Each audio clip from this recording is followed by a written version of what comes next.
नमस्कार, स्वागत है आप सभी का डीडी न्यूज के इस खास बुलेटिन एक्सप्रेस 100 में, जहां हम आपके लिए लेकर आते हैं राजनीति, देश, दुनिया, खेल और व्यापार जगत की सभी बड़ी खबरों को एक्सप्रेस यानी कि फटाफट अंदाज में। आपके साथ मैं हूं संध्या शर्मा। तो देखिए खबरें तेज रफ्तार से। संसद के मानसून सत्र का आज 7वां दिन है। संसद के दोनों सदनों में आज अहम विधायी कामकाज सूचीबद्ध है। लोकसभा में आज प्रश्न पत्र लीक और परीक्षाओं में अनुचित साधनों के इस्तेमाल से जुड़े अपराधों के खिलाफ सख्त प्रावधान वाले लोक परीक्षा अनुचित साधन निवारण संशोधन विधेयक 2026 पर चर्चा सूचीबद्ध है। विधेयक पर 6 घंटे से अधिक समय तक चर्चा होगी। लोकसभा अध्यक्ष ओम बिरला की पहल पर इस मुद्दे पर सहमति बनी और सत्ता और विपक्ष के नेताओं के बीच गतिरोध खत्म हो गया है। आज इस विधेयक को लोकसभा से पारित भी कराए जाने की उम्मीद है। विधेयक को कल केंद्रीय मंत्री डॉक्टर जितेंद्र सिंह ने लोकसभा में पेश किया था। विधेयक में परीक्षा में धोखाधड़ी कम से कम 5 साल और अधिकतम 10 साल की सजा का प्रावधान किया गया है। राज्यसभा में आज 2 विधेयक चर्चा और पारित किए जाने के लिए सूचीबद्ध हैं। ये विधेयक हैं राष्ट्र गौरव अपमान निवारण संशोधन विधेयक 2026 और सूक्ष्म लघु और मध्यम उद्यम विकास संशोधन विधेयक 2026।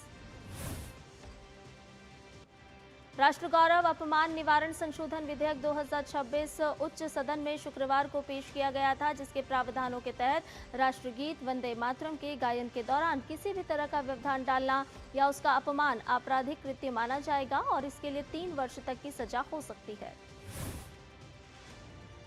सूक्ष्म लघु और मध्यम उद्यम विकास संशोधन विधेयक 2026 को केंद्रीय मंत्री जीतन राम मांझी चर्चा के लिए रखेंगे। इस विधेयक के माध्यम से सूक्ष्म लघु और मध्यम उद्यम विकास अधिनियम 2006 में संशोधन किए जाएंगे।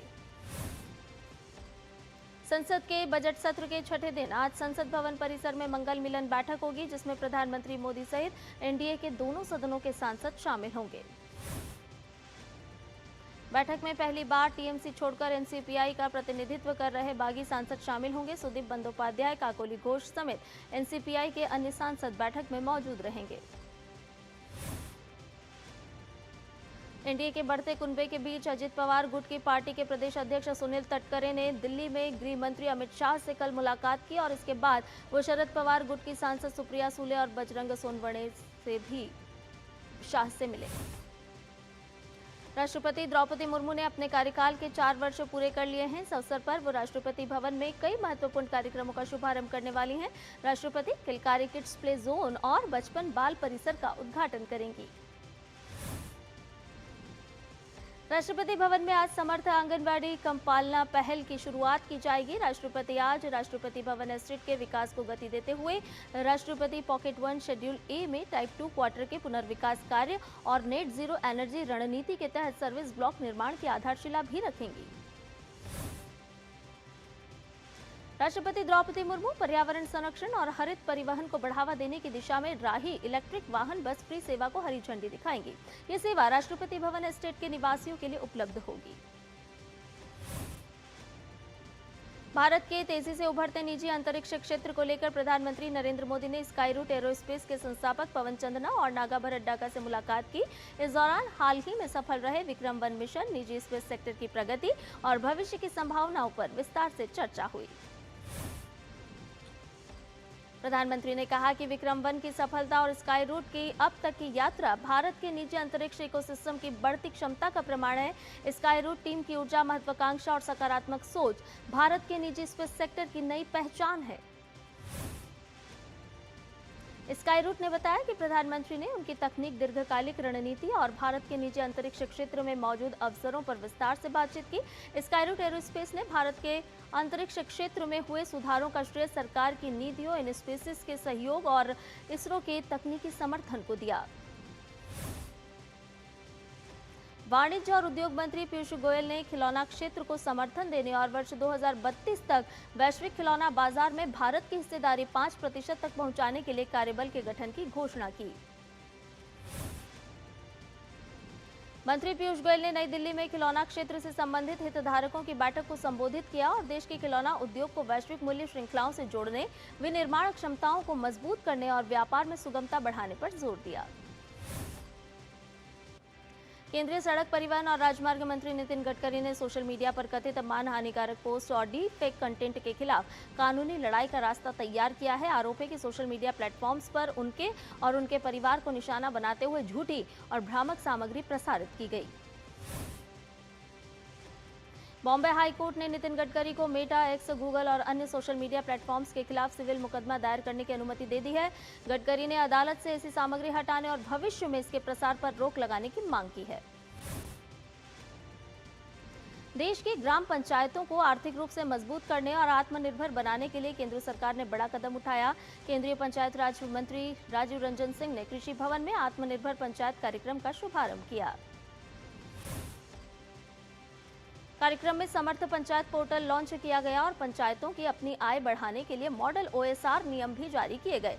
मॉडल ओएसआर नियमों का उद्देश्य पंचायतों को स्थानीय स्तर पर राजस्व जुटाने के लिए एक समान और व्यवस्थित ढांचा उपलब्ध कराना है। सूचना प्रसारण मंत्रालय की हिंदी सलाहकार समिति की बैठक का आयोजन नई दिल्ली के डॉक्टर अंबेडकर इंटरनेशनल सेंटर में किया गया। बैठक में सूचना प्रसारण राज्य मंत्री डॉक्टर एल मुरुगन, सूचना प्रसारण सचिव चंचल कुमार, सदस्य सहित मंत्रालय के राजभाषा अधिकारी एवं विभाग प्रमुख शामिल हुए।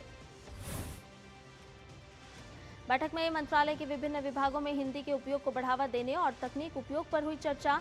हिंदी को बढ़ावा देने में प्रसार भारती, दूरदर्शन, आकाशवाणी की भूमिका को सराहा गया और इसके विस्तार पर भी जोर दिया गया। नीट पेपर लीक को लेकर बिहार में छात्रों के प्रदर्शन के बाद राज्य सरकार ने बड़ा फैसला लिया है। आंदोलन में शामिल छात्रों पर दर्ज मुकदमे वापस लेने और हिरासत में लिए गए लोगों को रिहा करने का भी फैसला किया गया है। कट ऑफ समय तक हुए प्रदर्शनों को लेकर प्रशासन ने नरमी बरतने का फैसला लिया है।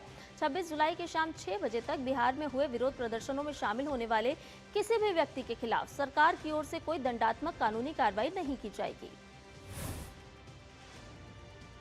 यूपी के 67,000 से ज्यादा सेवारत प्राइमरी शिक्षकों के लिए राहत की खबर। यूपी सरकार ने सुप्रीम कोर्ट में दाखिल जवाब में कहा है कि पहले से नियुक्त 67,867 शिक्षकों को हटाया नहीं जाएगा। सरकार ने ये जवाब 69,000 शिक्षकों की भर्ती से जुड़े मामले में दाखिल किया है। यूपी सरकार ने कहा कि हाई कोर्ट के 13 अगस्त 2024 के फैसले के अनुसार उसने नई मेरिट सूची तैयार करने की प्रक्रिया पूरी की। संशोधित मेरिट लिस्ट में आने वाले नए कैंडिडेट को वो नौकरी देने को तैयार हैं। ये नियुक्ति केवल तभी होगी जब खाली पद उपलब्ध हो और उम्मीदवार न्यूनतम योग्यता पूरी करते हों। यूपी सरकार ने यह भी साफ किया कि ये व्यवस्था केवल इसी विशेष मामले के लिए होगी और इसे भविष्य के मामलों में मिसाल नहीं माना जाएगा। सरकार ने सुप्रीम कोर्ट से कहा कि वो इस मामले में वो जो भी अंतिम निर्देश देगा उसका पालन करेगी। विदेश सचिव विक्रम मिस्री ने बीजिंग में चीन की उप विदेश मंत्री हुआ चुनिंग से मुलाकात की और द्विपक्षीय संबंधों के सभी पहलुओं की समीक्षा की। कभी नक्सलवाद के लिए देश भर में कुख्यात छत्तीसगढ़ का बीजापुर शिक्षा जगत में नई पहचान बना रहा है। इस बार के नीट परीक्षा में बीजापुर के 9 विद्यार्थियों ने सफलता हासिल की है। नीट परीक्षा में उत्तीर्ण सभी छात्रों ने बीजापुर जिला प्रशासन द्वारा संचालित छू लो आसमान कोचिंग सेंटर से अपनी तैयारी की है। तीनों सेनाओं की महिला अधिकारियों की पहली ऑल वुमेन समुद्री यात्रा समुद्र प्रदक्षिणा की टीम से जनरल धीरज सेठ ने बातचीत की। इन 9 महिला अधिकारियों ने 314 दिनों की एक असाधारण समुद्री यात्रा पूरी की। समुद्र प्रदक्षिणा की टीम ने 4 महासागरों में लगभग 25,500 नॉटिकल मील की दूरी तय की और साहस, सहन शक्ति, टीम वर्क और महिलाओं के अटूट जज्बे का बेहतरीन उदाहरण पेश किया। उनकी ये शानदार उपलब्धि भारतीय सशस्त्र बलों के दृढ़ संकल्प का प्रमाण है। उत्तराखंड के मुख्यमंत्री पुष्कर सिंह धामी ने कांवड़ यात्रा की तैयारियों को लेकर कहा कि श्रद्धालुओं की सुविधा और सुरक्षा के लिए सभी जरूरी व्यवस्थाएं की गई हैं। मुख्यमंत्री ने कहा कि उन्होंने खुद व्यवस्थाओं को लेकर बैठक की है। उत्तराखंड में आज और कल के लिए कई जिलों में भारी से बहुत भारी बारिश का ऑरेंज अलर्ट जारी किया गया है। 11 जिलों में फ्लैश फ्लड का खतरा। लगातार बारिश के कारण भूस्खलन, चट्टान गिरने, नदी नालों के उफान और निचले इलाकों में जलभराव का खतरा बना हुआ है। आपदा प्रबंधन विभाग ने प्रदेशवासियों और 4 धाम यात्रियों से खराब मौसम में अनावश्यक यात्रा से बचने, यात्रा से पहले मौसम और सड़क की जानकारी लेने, साथ ही साथ केवल मौसम विभाग और प्रशासन की आधिकारिक सूचनाओं पर भरोसा करने की अपील की है। मौसम विभाग ने ओडिशा, छत्तीसगढ़, दिल्ली, हरियाणा, पंजाब, चंडीगढ़, हिमाचल प्रदेश और उत्तर प्रदेश में भारी बारिश को लेकर ऑरेंज अलर्ट जारी किया है। कर्नाटक, मध्य महाराष्ट्र और विदर्भ में भी तेज बारिश की संभावना है। वहीं राजस्थान, गुजरात, मध्य प्रदेश, झारखंड, केरल, कोंकण, गोवा, तटीय आंध्र प्रदेश और तेलंगाना में 31 जुलाई तक भारी बारिश की आशंका है। मौसम विभाग ने केरलम के उत्तरी जिलों में तेज बारिश होने की संभावना व्यक्त की है। केरलम के 6 जिलों एर्नाकुलम, त्रिशूर, मलप्पुरम, कोझिकोड, कन्नूर और कासरगोड के लिए येलो अलर्ट जारी। असम में बाढ़ की स्थिति में सुधार, लेकिन अभी भी राज्य के 6 जिलों में 4.45 लाख से ज्यादा लोग प्रभावित। चराईदेव सबसे ज्यादा प्रभावित जिला बना हुआ है। असम राज्य आपदा प्रबंधन प्राधिकरण की ताजा रिपोर्ट के अनुसार शिवसागर, चराईदेव, गोलाघाट, जोरहाट, नगांव और कामरूप जिले अभी भी प्रभावित हैं। बाढ़ का पानी 21 राजस्व सर्किलों के 631 गांव में फैल गया है, जबकि 37,139 हेक्टेयर से ज्यादा कृषि भूमि पानी में डूब गई है। प्रभावित जिलों में 179 मेडिकल टीमों और 67 बचाव नौकाओं की तैनाती के साथ बचाव और राहत कार्य जारी हैं। अब तक नाव के जरिए 59 लोगों को सुरक्षित निकाला जा चुका है। प्रभावित परिवारों के बीच खाद्य सामग्री, पीने का पानी, तिरपाल और अन्य जरूरी सामान बांटे जा रहे हैं। ओडिशा के पुरी में विश्व प्रसिद्ध भगवान जगन्नाथ रथ यात्रा का समापन अनुष्ठान नीलाद्रि विजय आज आयोजित किया जा रहा है। इस अवसर पर भगवान जगन्नाथ, भगवान बलभद्र और देवी सुभद्रा अपने रथों से श्री मंदिर के गर्भगृह स्थित रत्न सिंहासन पर विराजमान होंगे। दिव्य अनुष्ठान नीलाद्रि विजय के साक्षी बनने के लिए लाखों श्रद्धालु पुरी पहुंचे हैं। इसके साथ ही इस वर्ष की रथ यात्रा का भव्य समापन होगा। आज विश्व हेपेटाइटिस दिवस है। इस वर्ष की थीम है hepatitis let's break it down. इसका उद्देश्य हेपेटाइटिस से जुड़ी भ्रांतियों को दूर करना, समय पर जांच और इलाज को बढ़ावा देना और लोगों तक जीवन रक्षक सेवाओं की पहुंच को सुनिश्चित करना है। भारतीय खगोलविदों ने अंतर्राष्ट्रीय वैज्ञानिकों के साथ मिलकर ब्लू स्ट्रैगलर स्टार के निर्माण की प्रक्रिया में एक तारे की खोज की है।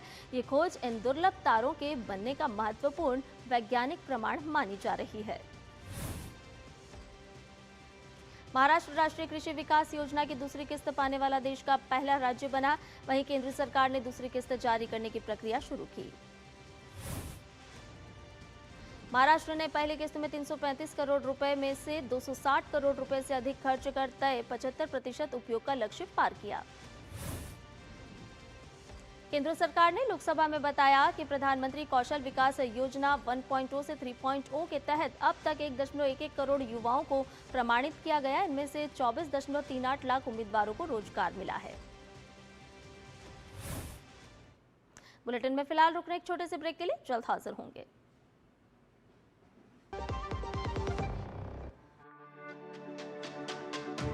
मेरी पसंद, मेरी पसंद, मेरी पसंद, मेरी पसंद, हमारी पसंद, हम सबकी पसंद। मजबूत देश का मजबूत सरिया हो गया स्टील। यार कैसे ले पाएंगे घर? नहीं आज गर्मी बहुत है ना। यस, बहुत ही ज्यादा। पापा, घर खरीदने की planning is not easy. Vini, long term savings का बेस्ट प्लान बताना। LIC protection plus plan. LIC और सेविंग्स। यस, इसमें इंश्योरेंस और फंड्स दोनों में इन्वेस्ट करके गोल्स के हिसाब से सम अश्योर्ड एडजस्ट कर सकते हो। LIC protection plus plan, future insured, growth assured. Break के बाद एक्सप्रेस 100 में आपका एक बार फिर से स्वागत है। ये बाकी की खबरों को जान लेते हैं फटाफट अंदाज में। सरकार ने बताया है कि PMK VY 4.0 में AI, मशीन लर्निंग, रोबोटिक्स और साइबर सुरक्षा जैसी भविष्य की तकनीकों पर आधारित कौशल प्रशिक्षण पर विशेष जोर दिया जा रहा है। केंद्र सरकार ने लोकसभा में बताया कि 100 करोड़ रुपए से अधिक वार्षिक आय घोषित करने वाले करदाताओं की संख्या पिछले 5 वर्षों में 142 से बढ़कर 576 हुई। सरकार के अनुसार उच्च आय वाले करदाताओं की संख्या में करीब 300% की वृद्धि है, जो उच्च आय वर्ग के करदाताओं की संख्या में बढ़ोतरी को दर्शाती है। एयर इंडिया और पर्यटन मंत्रालय ने भारत को वैश्विक पर्यटन केंद्र के रूप में बढ़ावा देने के लिए समझौता ज्ञापन पर किए हस्ताक्षर। इस साझेदारी के तहत एयर इंडिया और पर्यटन मंत्रालय चलाएंगे संयुक्त वैश्विक प्रचार अभियान। एयर इंडिया के अंतर्राष्ट्रीय नेटवर्क और इनक्रेडिबल इंडिया ब्रांड के जरिए विदेशी पर्यटकों को किया जाएगा आकर्षित। गुजरात सरकार ने जहाज निर्माण और मरम्मत नीति 2026 की लॉन्च। इस नीति का उद्देश्य राज्य को देश का प्रमुख शिप बिल्डिंग और शिप रिपेयर हब बनाना है। केंद्र ने पोरबंदर में 27,000 करोड़ रुपए से अधिक निवेश वाले mega greenfield ship building cluster को भी मंजूरी दी है, जिससे निवेश और रोजगार को बढ़ावा मिलने की उम्मीद है।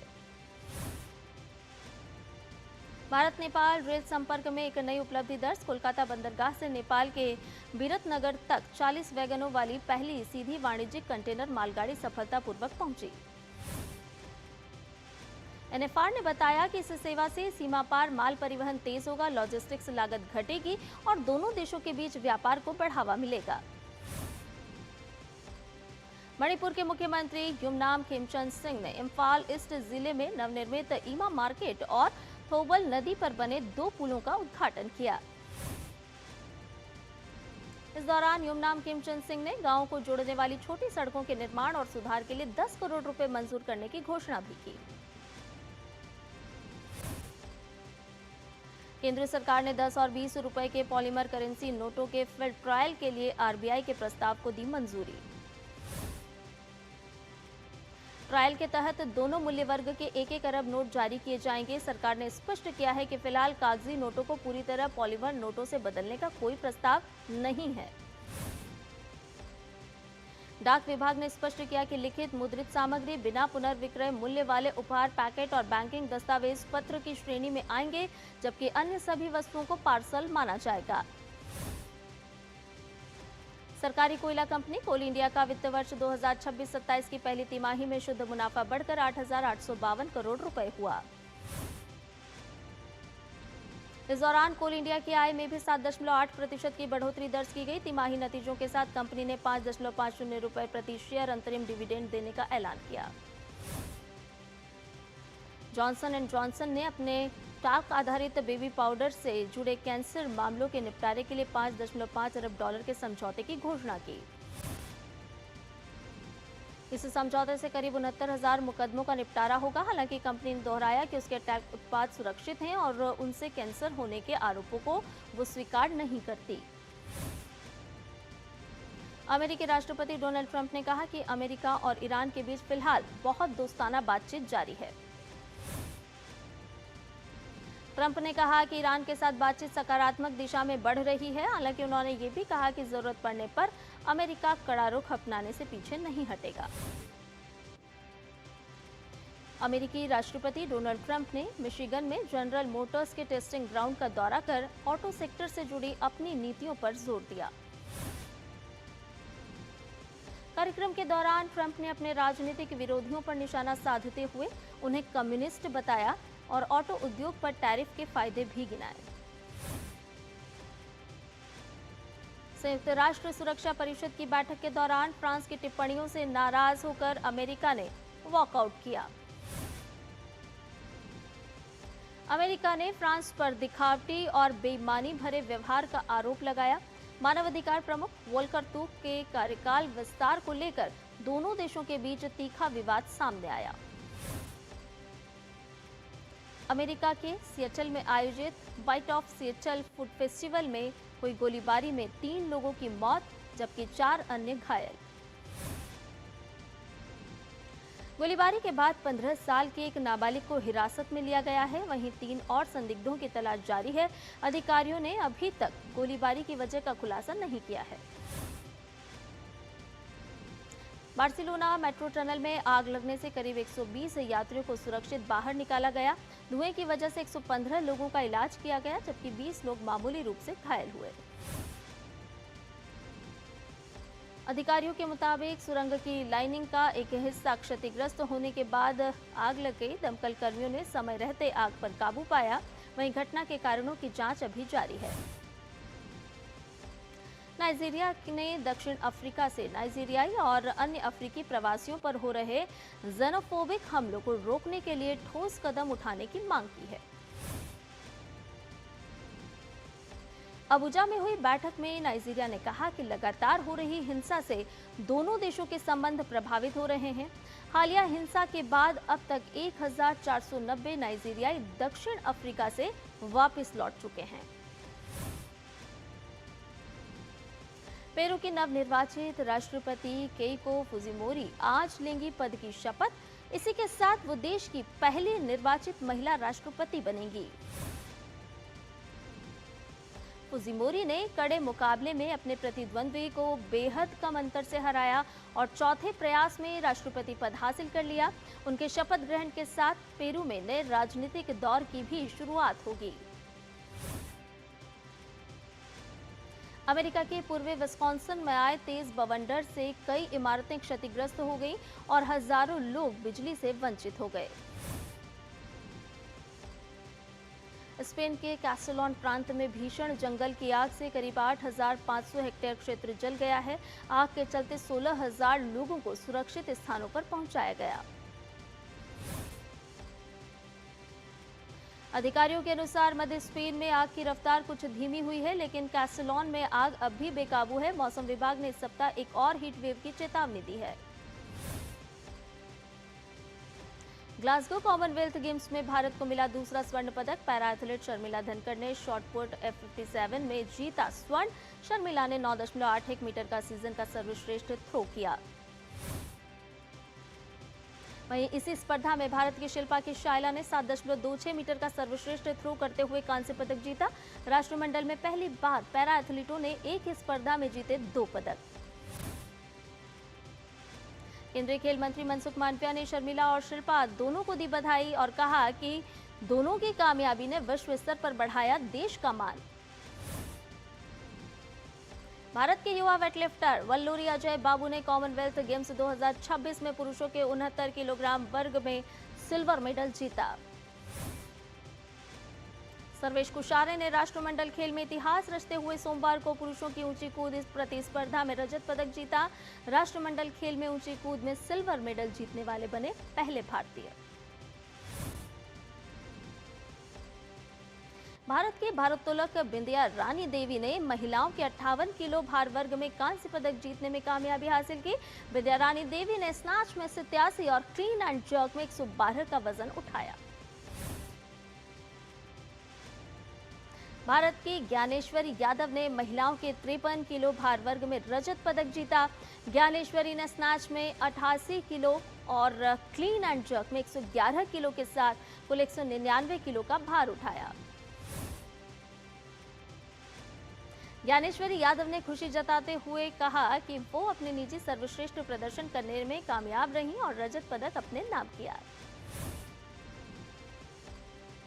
पूर्व विश्व युवा चैंपियन सचिन सिवाच ने पुरुषों के 60 किलोग्राम वर्ग में इंग्लैंड के विलियम हेविट को 4-1 से हराया।